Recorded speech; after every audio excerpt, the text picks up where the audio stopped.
All right, Vikings fans, we're going to get into our final Minnesota Vikings mock draft coming up here in just a moment. But first, I just want to know, who's a player that you want the Vikings to draft? Doesn't have to be a first-round guy, but it certainly can. I just want to know one guy you want the Vikings to draft this weekend. Let's hear it, and let's unveil our final Vikings mock.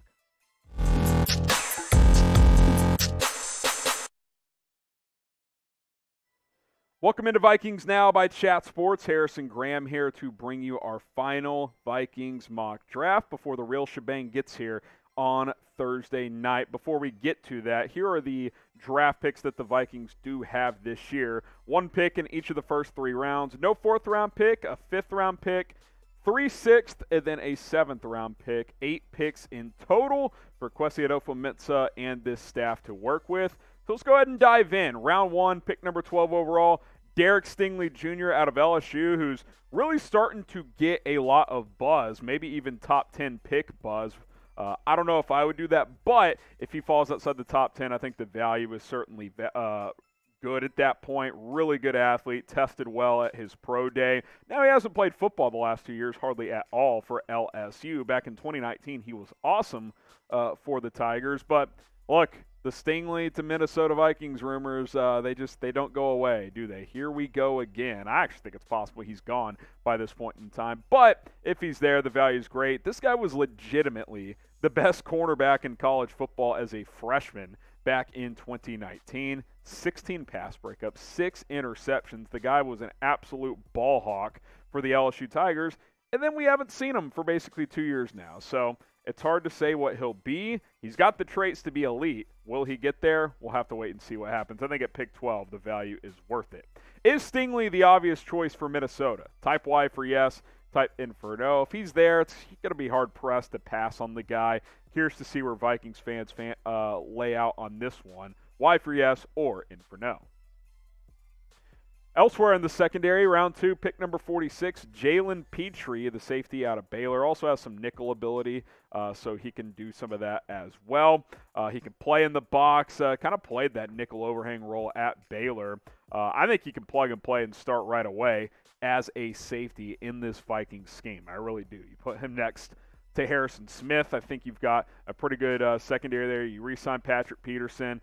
In this scenario, you would have Derek Stingley as well. It'd be fun. Stingley plus Pitre in this secondary, I think it'd be pretty much fixed if those guys reach their potential. You've got a stud in Harrison Smith back there. Peterson is still a good enough player. I think you'd be in a good spot if these two guys lived up to their potential. I think it'd be a lot of fun to go defensive back with your first 2 picks, which, quite frankly, should be under consideration because your DB unit easily is your weakest link.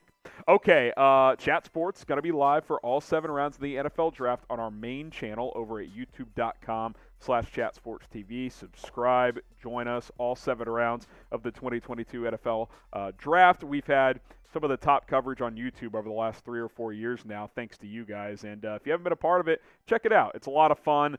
We break down every single pick. We also, we drink some beers. We keep it loose while also providing very good analysis. Subscribe, join us. We'll see you guys starting on Thursday night.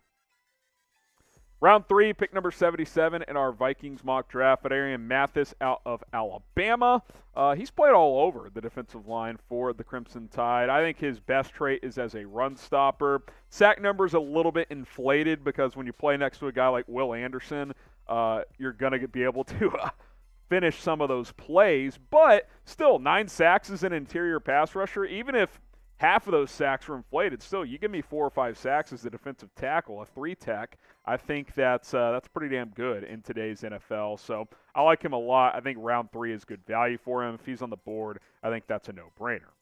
No 4th-round pick for the Vikings, so we'll jump to round 5, go to the offensive line, Luke Fortner, who has some versatility, can play guard, can play center.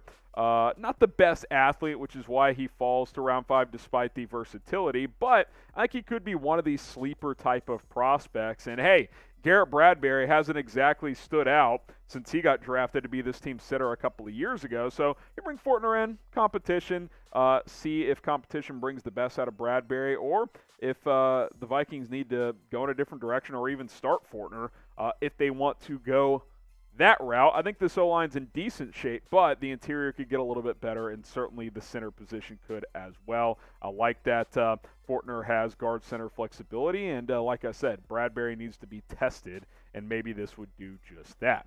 Help us get to 4,000 subscribers here on Minnesota Vikings Now. We're currently at 3,547, so less than 500 away. If you want more Vikings news and rumors, go ahead and subscribe. Plus, we'll have draft pick breakdowns for just about every pick in this year's NFL draft. So hit that sub button. We'll have you covered throughout Thursday through Saturday. Let's go to wide receiver in round 6, Danny Gray, who has a good combination of size and speed. I think he's got a chance to be a good vertical threat in the NFL. One of the better day 3 wide receiver options. Agility and drops are his main issues. You know, he's fast, but he's not quick. Doesn't have the best hands, but he put up nice numbers for SMU last year. Averaged over 16 yards a catch, 800 yards, 9 touchdowns. I thought he played pretty well. I actually watched him a couple of times in person living down here in Texas. He torched my alma mater, TCU, a couple of times. Danny Gray, there he goes, 60 yards. I remember hearing that a couple of times. So he can play, as a rotation vertical threat. I think in round 6, you're getting pretty good value there. Elsewhere in round 6, pick number 191, Thayer Munford out of Ohio State. Kind of a tweener. Played left tackle in 2020. He's played some guard at Ohio State as well. I think it's going to be interesting to see where he lands in the NFL. I'm not convinced he can play tackle in the NFL, but maybe he's one of these just swing linemen, right? He's like your number 7, number 8 lineman. He can play tackle in a pinch if you need him to. He can play guard in a pinch if you need him to. Probably not a starter, but for backup offensive linemen, you need to be versatile, and Thayer Munford is because he's played both spots. What is the Vikings' biggest need entering this NFL draft? I want to know. I think it's just secondary as a whole, which is why we went corner and safety with the first 2 picks. But stand up. Let us know what you guys think. Let's go back to that secondary and draft one of the best athletes in this draft, Kalen Barnes, another Baylor DB. He's just so fast. 4.23 in the 40. Used to be a receiver, now playing corner.